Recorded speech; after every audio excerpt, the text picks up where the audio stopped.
Ganmain is a small rural community located in the Riverina area of southern New South Wales.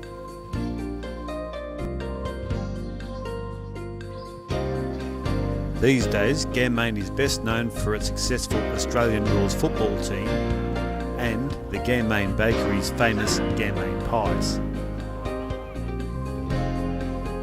However, for the duration of the 20th century, the district was best known throughout the Commonwealth for the production of quality hay and chaff. In fact, the hay and chaff industry carried the community through the tough years of the Great Depression. Yes, it was pretty tough and work was hard to get, but it did pop up. Ganmain, we were pretty lucky because it seemed to make a name for itself with chaff and chaff cutting. And when I was young and a kiddie and learned to grab my first pitchfork, there'd be about 5 plants in Ganmain working. There was Denny Kelly, Lennon, Kembers had one, Hamblin's had one. The mills, we had 3 agents there, all working most of the time. And that sort of kept the town going, kept Ganmain going.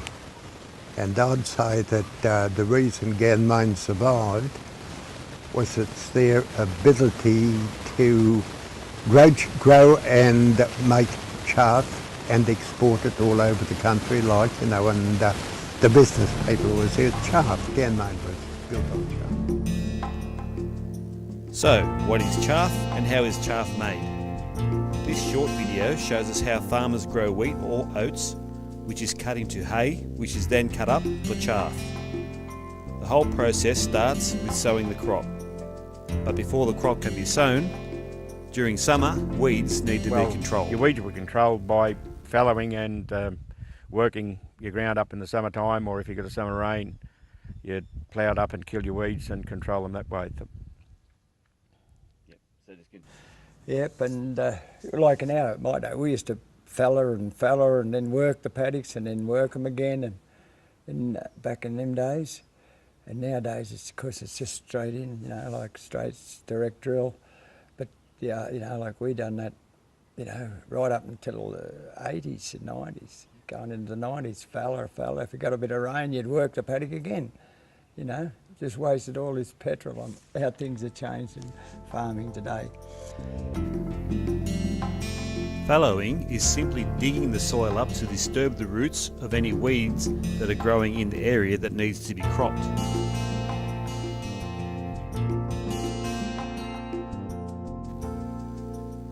By mid to late autumn, and depending on rains, it's time to plant the wheat or oat seed, a process known as sowing. Sowing hay crops, certainly your forward variety, late April or early May, probably the second week in May if you got the suitable rains, was probably the ideal time to be sowing your forward. Oats would be a little bit later, and Zealand, which is another wheat variety, would have been sown after your forward.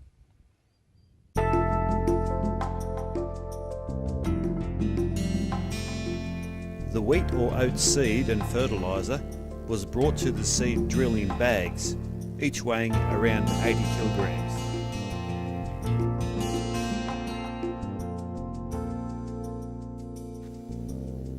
The seed and fertiliser are placed into the combine, which controls the rate and depth of the seed placement.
During the winter growing period, the crops are monitored for pests and disease.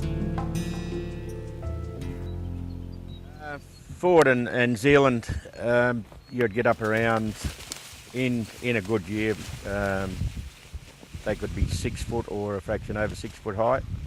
A good cutting crop would be around about the 5 foot in height.